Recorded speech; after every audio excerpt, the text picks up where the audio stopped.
nice cup of lemsip for manly men who are battling another dose of a deadly man flu. Women just don't understand how tough we have it. Oh fuck, that's hot. Um, Hello everybody, back again. How are you today? Hope you're well. Yeah, it's been a while, admittedly, since my last video review. But I thought with today being an important day for Doctor Who, I thought, fuck it, I'll do a video. Why not? Because it has been 60 years, 60 fucking years since Doctor Who first aired with An Unearthly Child. What to say about the story? The story's crap. It is. It's boring.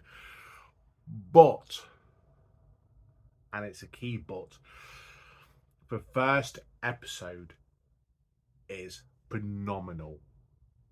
It's brilliant. It is tense. It is dramatic. The main cast are phenomenal. I'm probably going to use that word a lot. Basically, we see this episode through the eyes of two school teachers, Ian and Barbara, who to this day are still my favourite companions in all of Doctor Who. Only my beloved Amy Pond has come close. And at the end of the episode, basically they meet the Doctor, who turns out to be a bit of a wrong'un, who is paranoid about him telling people about his ship. He calls it the ship, Susan calls it the TARDIS. And he kidnaps them. Yeah, takes them back to prehistoric Earth. And the next 3 episodes are quite tedious, but that first episode is one to draw people in and get people talking about the show. And it did. For the next 4 weeks, people were talking about who Doctor Who is. Ian calls him Dr. Foreman, which is our Doctor says, what's talking about? Doctor Who? And yeah, a legend is born. The Daleks would come along in the next story. Over several years, the cast would change to a point where even fucking William Hartnell leaves. I can't believe I forgot his name for a second. Bad fan. Yeah. Patrick Troughton then took over the role in a brilliant and risky move that if it failed, Doctor Who, the TV show, would have died a death. But it didn't. It grew stronger. As a result, it grew better and bigger. And 60 years later, we're still talking about it. There's still new stories being made on TV and in comic books and in audio and books. It's a fan base that is picturing. It's a fan base of millions. I don't know where picture comes from. I've got man flu. It's a fan base of millions. Basically, the only other sci-fi, fantasy, blah blah comes close to Doctor Who in terms of a global fan base: Star Trek, Star Wars, Lord of the Rings, possibly My Little Pony, if you're into that sort of thing. And it's this wacky, batshit insane TV show, this franchise that has fought back from death several times. It's changed every single time, and it has to. The start of a new story is completely different from the previous one. The only things that are constant are the cast and the TARDIS. This show has helped launch the careers of several, well, not several, many actors. Peter Purves, Tom Baker, Karen Gillan, Matt Smith. It's pushing boundaries all the time. We've had a female doctor, Jodie Whittaker, who I thought was brilliant. I didn't always like the scripts, but she was brilliant. And she's got a huge fan base, just like every other doctor.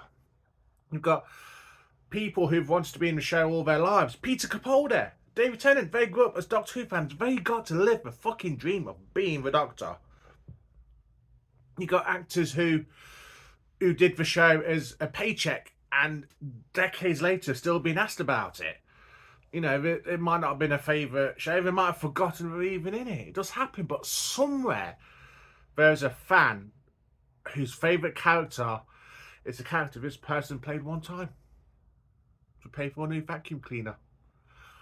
And it's brilliant. I love this show as a whole. I don't love a fan base. The fan base can go fuck itself. But it's the show. It's when it's been low, when it's been bad, it's been horrendously bad. It has made me angry at times how bad it is. But when it's on top form, when it's at its highest, it's some of the best TV that we as a country can make. I don't think there's any words really that can describe Doctor Who. I say it's batshit, it's sci-fi, it's fantasy, it's romance, it's drama, it's all those things in the same story at times. I mean, just look at the collection: audios, books, DVDs, Blu-rays, and some there as well. Yeah, there, that one. You know, about 60 fucking years. So yeah, what can I say? This show has made me many friends over the years. When I first watched it in the early 90s on repeats, there weren't many people talking about it. But I got some new friends as a result. I don't know why, but to this day, some of them still very good friends of mine. I've got my wife, Emma, into watching it at times. She loves Peter Capaldi. I love Peter Capaldi.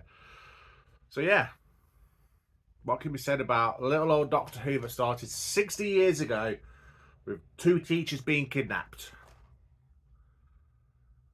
It's wonderful.